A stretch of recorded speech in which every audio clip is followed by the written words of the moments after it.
Income tax रेडमध्ये सापडलेले कोट्यावधी रुपये कुठे जातात? सत्य ऐकून बसेल धक्का.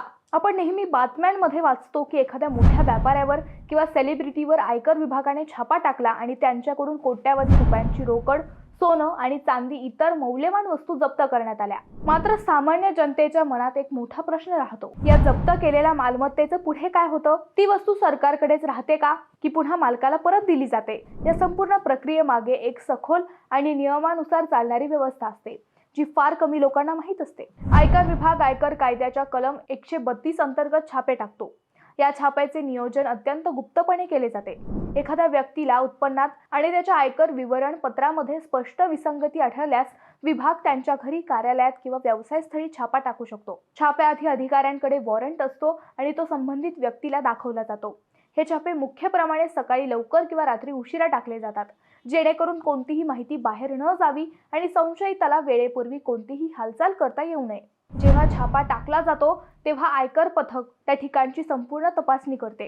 यामध्ये रोख रक्कम, दागिने, मौल्यवान वस्तू, महागड्या वस्तू, कागदपत्र आणि कधीकधी इलेक्ट्रॉनिक उपकरणांची तपासणी होते. जर ही मालमत्ता व्यक्तीच्या आयकर विवरण पत्रात आधीच दाखवलेली असेल आणि तिची नोंद व्यवस्थित केलेली असेल तर ती जप्त केली जात नाही. पण जर ती मालमत्ता लपवलेली असल्याचं आढळलं तर ती तात्काळ जप्त केली जाते. छाप्यातून जप्त झालेली रोख रक्कम आणि मौल्यवान वस्तू लगेचच आयकर विभागाच्या नियंत्रणाखालील अधिकृत बँक खात्यात जमा केल्या जातात. दागिने, हिरे, चांदी आणि इतर मौल्यवान वस्तू सुरक्षित ठिकाणी ठेवून त्याचे मूल्यांकन केलं जातं. या संपूर्ण प्रक्रियेनंतर विभाग लपविलेले उत्पन्न आणि त्यावरील थकबाकी कर किती आहे याची गणना करतो. त्या कराची वसुली हाच प्रमुख उद्देश असतो. एकदा विभागाला आवश्यक ती कर रक्कम वसूल झाली की उरलेली रोख रक्कम किंवा जप्त मालमत्ता संबंधित व्यक्तीला परत केली जाऊ शकते. पण यासाठी काही अटी असतात.